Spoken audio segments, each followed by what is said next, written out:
Hi, I hope this works. I've recorded this all the way through twice now, uploaded it once, and my friend told me that the sound cut out partway into the uploaded one, and I thought it was Thomas, the light of my life, apple of his mum's eye. But no, it happened again when I recorded it the second time now.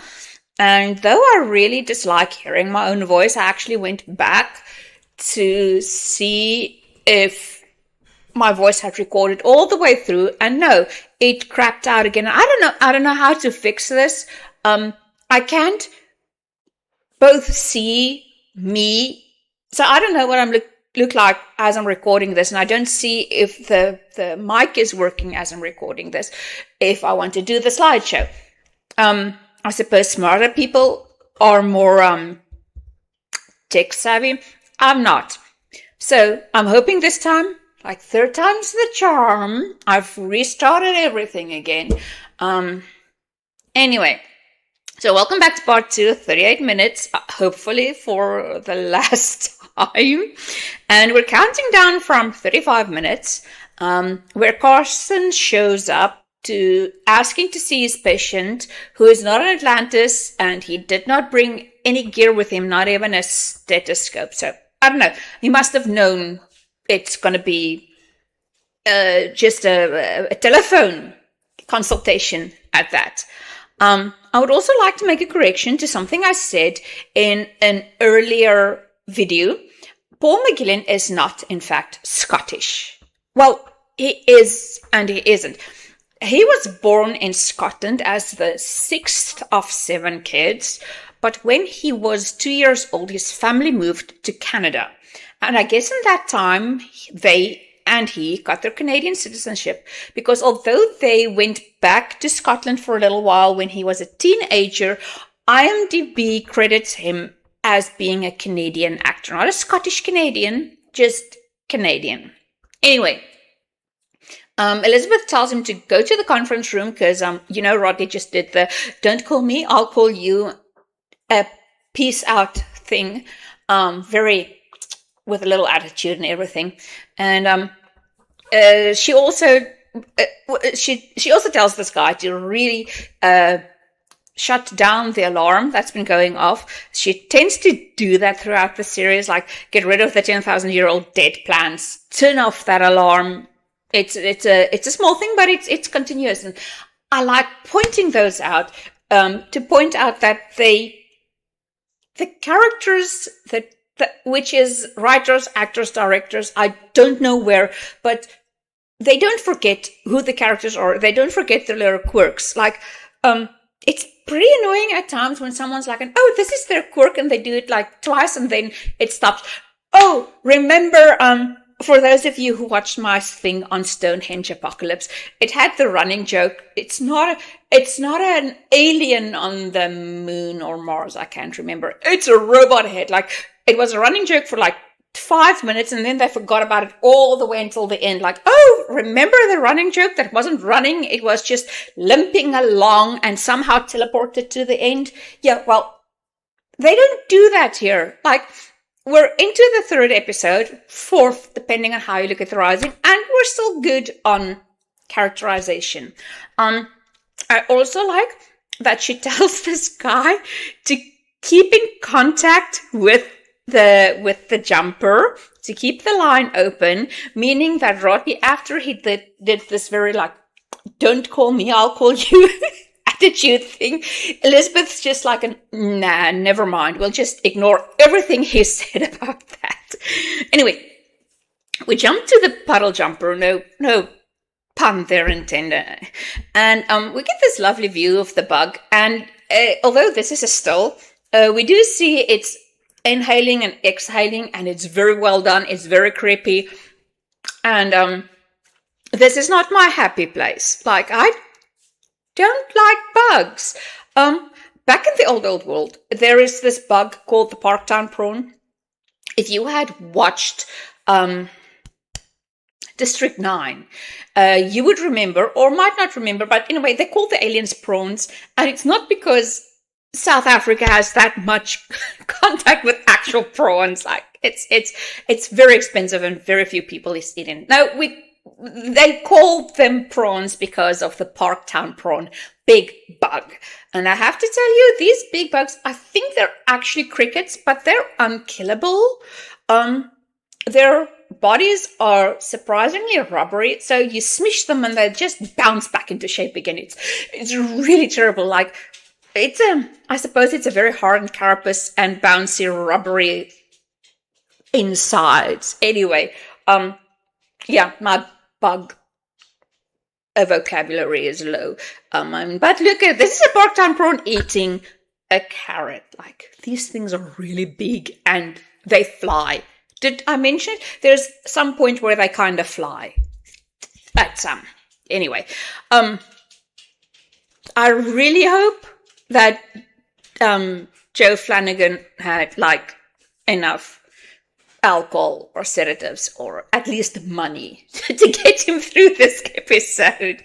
And we also get this really weird shot up his nostrils. Like, at least it's cleaned out. And he's also very scruffy looking. Like, shouldn't he be clean shaven? Unless he's been on the planet for quite a while. But we all know that's not it. Like, Joe Flanagan is just always kind of scruffy with the little hairstyle. I mean, but then again, look at Taylor. She didn't even tie her hair back. Like, fine. So she's wearing her own shirt under the Atlantis shirt. I mean, she's wearing she's wearing the pants and the jacket of the Atlantis, but she's wearing her own shirt and her hair just hanging loose. I mean, this is a Pegasus Galaxy. Apparently, we do whatever we want here. And at this point, John wakes up, and you know what? This guy has a bug stuck to his neck, a bug which caused him to pass out in pain. Like, we actually see that when he talks about it later, like, the bug was causing him so much pain, he actually passed out, and the rest of them thought it was kind of a blessing. So this guy now woke from passing out from pain, probably still in a lot of pain as well. And his first question is to ask Taylor if she is okay. Like, you know what? I can overlook the scruffy hairstyle and the stubble. This is the kind of guy that I want as leader. He might not look the part at all times, but he does the part, which is much more important. Anyway, at this point, he notices their predicament, and although this is like the fourth time we go over like what's happening, every time it was kind of needed because every time new characters came into the picture.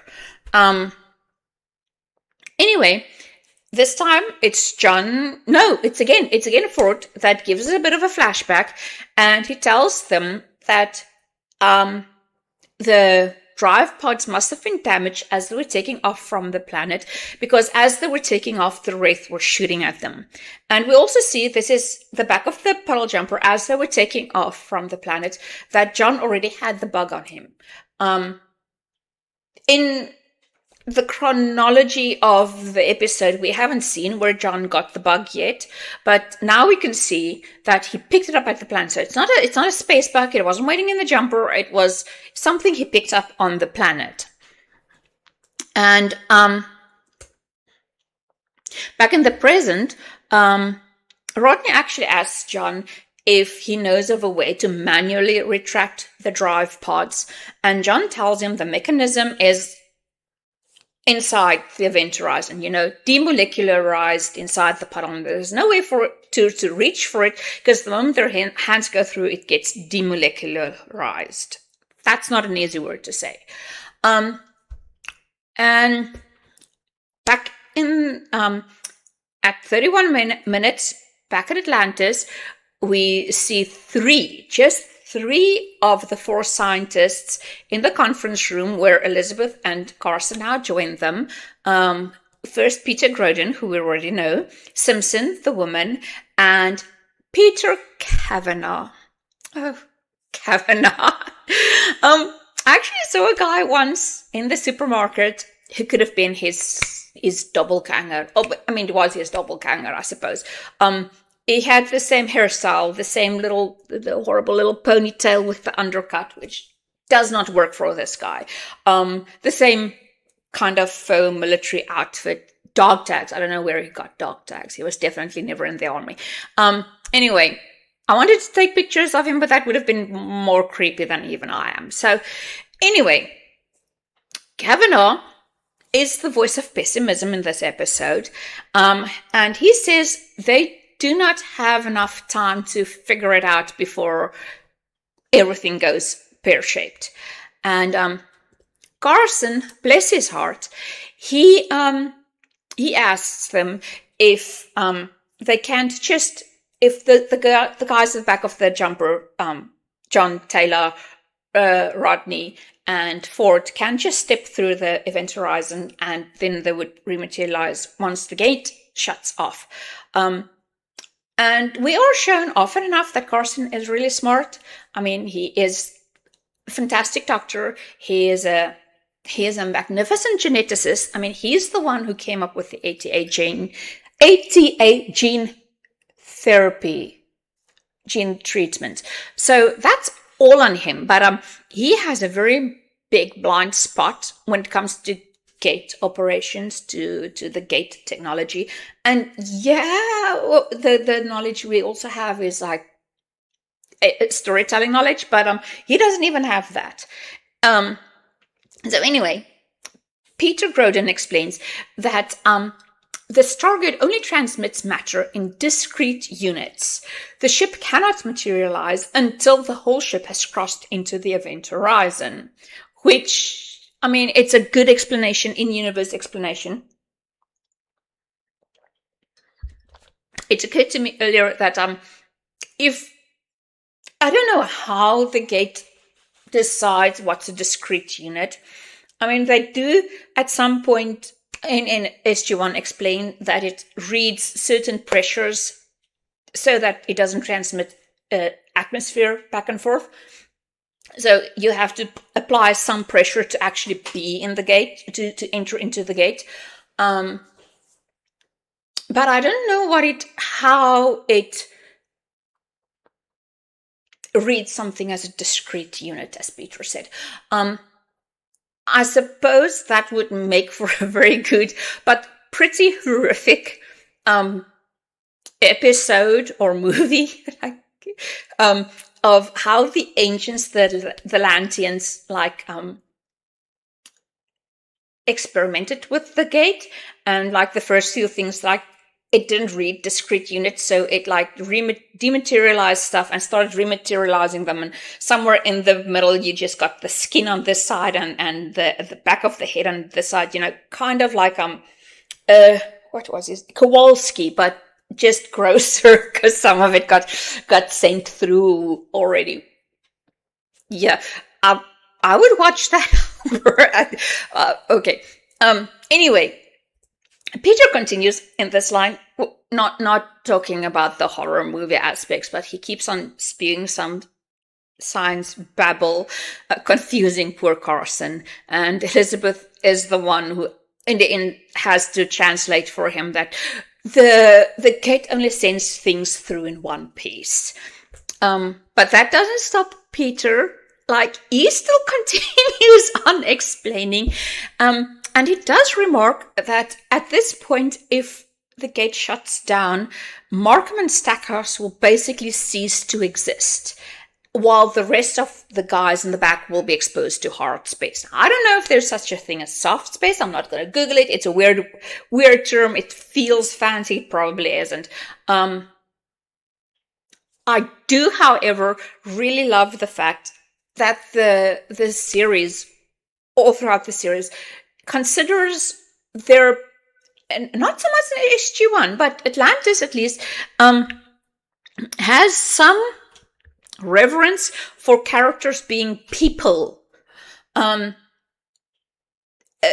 concept of a red shirt is not something we get just for the fun of it. Really, a lot of series, a lot of movies even, people will only be concerned about the credited cast if their names didn't appear the intro, then they can die.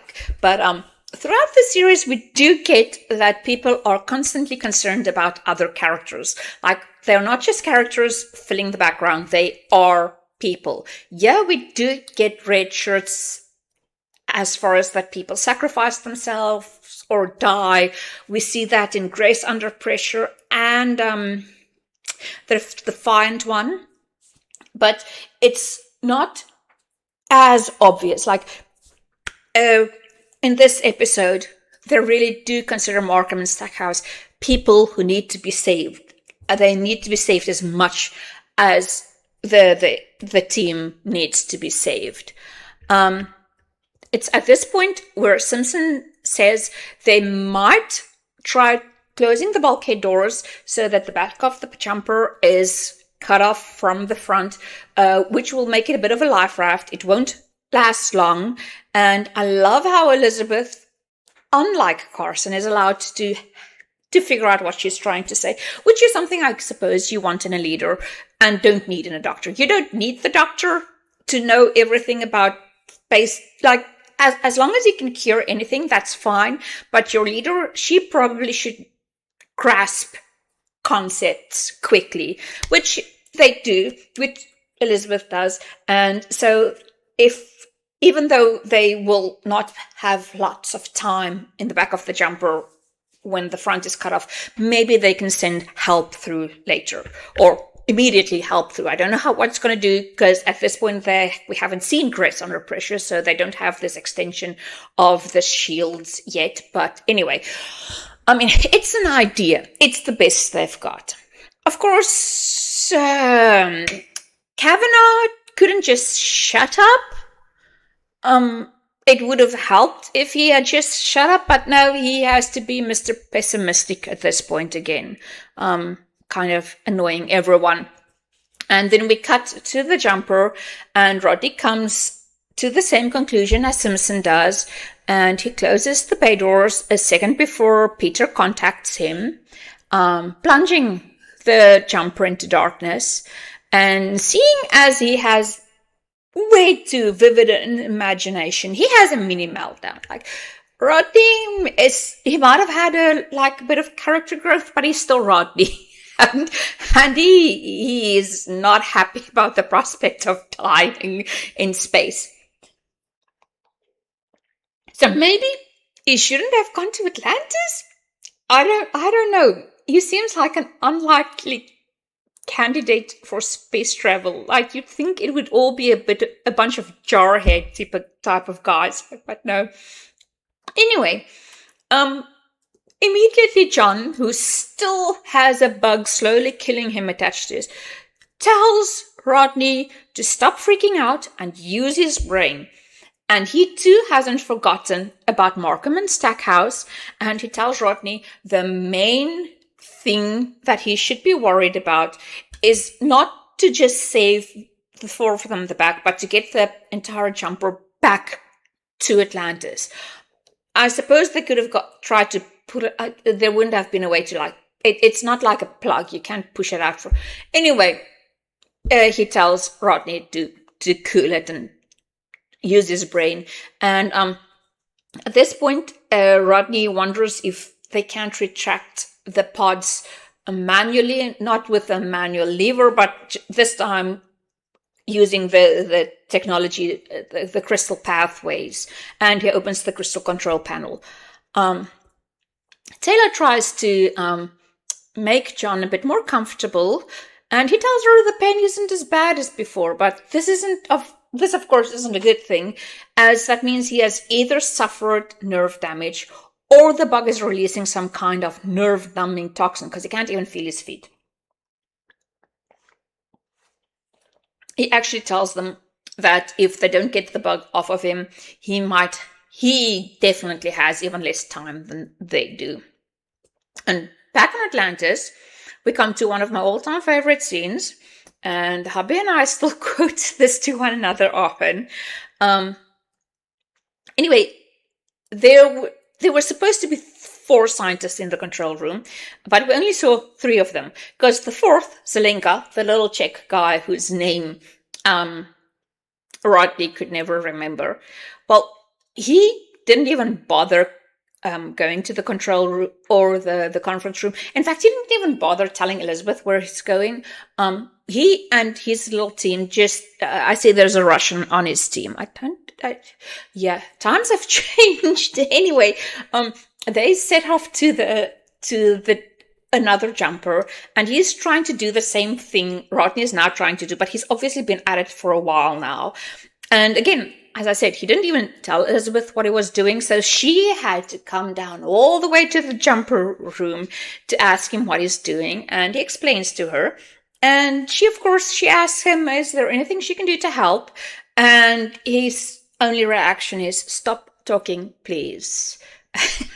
I love this. I mean, this is the face of a man who knows he had just messed up. He had overstepped his bounds, but she did ask, and he is trying his best, and he hopes that she would understand that he's just really, really stressed at this point. And I mean, it works. I mean, who can kick this puppy-faced dog?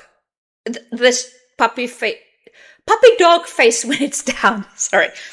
And anyway, back in the jumper, Rodney is doing the exact same thing as Zelenka, but he's probably doing it from the other end. I suppose they would have communicated. Or at this point, I hope Elizabeth told Zelenka to at least talk to Rodney. Anyway, later on, we do get the idea that Rodney and Zelenka know about one another doing the same thing. And while he's doing that, John wonders if they can't just cut the bug off, but Taylor reminds him that the last time they did that, meaning they tried this before, they nearly lost him. And once more, Ford is our narrator to the flashback, and he reminds John they tried everything back on the planet, including trying to shoot the bug off. And I would have you know that if you look at this, the angle, this is a bad angle. One, it would definitely deafen John. I mean, that looks like a 9mm, but still it would be very loud, and it would probably take part of John's shoulder off. I mean, the writers are good, the directors are pretty good too, but obviously no one around there has actually shot or was going to shoot or shot this particular gun. This is, I'll overlook it. I mean, they try. I mean, I'm just very persnickety about that. My dad, as a gun enthusiast, there was his generation still had to do military service and forced military service. So I grew up around guys with guns. So yeah, I don't think everyone else would have, especially not Canadians. Remember, this is a Canadian thing. The Canadians probably doesn't think about stuff like that. When they hear shoot, they think about movies. Anyway, as they were trying to shoot the bug off, the bug just put John in a lot of pain and healed itself, kind of like a wraith would. And yes, there is gay John and I suppose Todd fan fiction out there. I did not draw this. I do not condone this. This is wrong. This is very wrong. It's pretty bad. I mean, a wraith and a human, that's just kind of disgusting. No, not kind of, that's really disgusting. Anyway, all credit to the people whose names are on this. It was created for someone who wrote fan fiction. It's like, yeah, there's something wrong with you, my people. There's something wrong with you. Anyway, I just showed it to you because I saw it and now you have to suffer too. Anyway, they decide to call Carson, and at least we get Rodney's very worried face. Like, he might be a bit of an ass, but he's our ass, and he does realize John is in a predicament. And then Carson says, yeah, I hear you have a bit of a Klingon. And he looks like he wants to kick himself, but don't tell me he hasn't been waiting to say it. Like, he's known this conversation was going to come. He knew what he was going to say, and he went with Klingon because, yeah, obviously he did. And this time, John takes us on a flashback, and it says, as they were running away from the Wraith, he stayed behind to draw the Wraith away from the jumper. And we even get a little scene where the Wraith try their mind games on Ford, which is not really necessary. I mean, it's not necessary for the episode, but anyway, we do get that. And as John is still shooting, he's running backwards, shooting, and he doesn't see the bug, and he doesn't see this huge web the bug is in, and he runs into it, picking up a Klingon. And yeah, I'm not happy about this. I don't like bugs and spiders and webs. Oh boy. When I was a kid, I mean, it's still happening. Every time the old world has a weird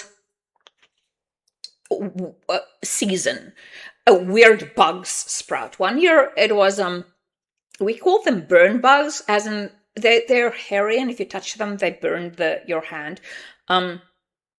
Probably some kind of poison. Anyway, these hairy worms would form long lines, solid lines, mouth to ass, like human bug centipede style, and they were all over in the trees, on the road, everywhere. And another year we had the commando worms, which is another, wow, that's no story by itself. But one year we had these things. We had butter spiders, lots of them, thousands of them, and it's actually called the golden orb spider. Anyway, they're big, like just the body is this big, and they make these bright golden yellow webs. And we went on an off-road trip. I mean, the guys liked it, but we kids, we just thought it was great fun. We get out into the sunshine, we do stuff. Anyway, this is an old car. Well, it's a bunch of cars, but the one I was in was the front vehicle. Old. It was the kind we still had to get out to tighten the hubs so you can go into 4x4 mode, and so it had no aircon. And in fact, they had put the windscreen down onto the hood. But did I mention this was the front car? So we would drive through these spider webs every so often. And the only thing we had to squish them with, at least these guys could be squished, was a hairbrush. So one of us would have the hairbrush frantically trying to kill the spider, and someone else would be taking the spider web off of the driver and themselves. It was an experience. It's memorable. That's about it. Anyway, I really do hope Joe Flanagan was paid enough for this. I mean, he had spiderweb and bug. Anyway, back in the now, Ford describes the bug to Carson, and Taylor actually mentions that she thinks it might be related to the Wraith, as it's doing pretty much the same thing to John as the Wraith would do to humans.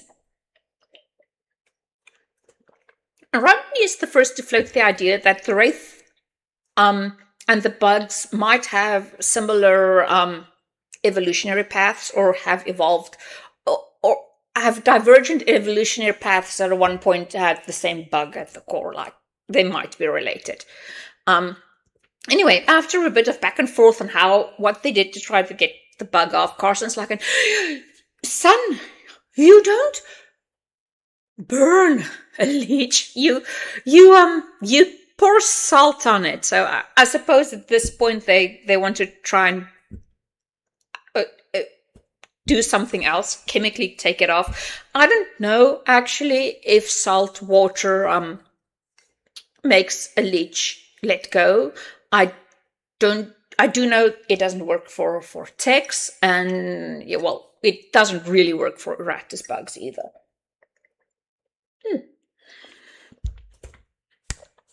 Back in the conference room, the scientists are having a moment. In fact, it's such a moment that Mama Elizabeth has to come in and break up the fight.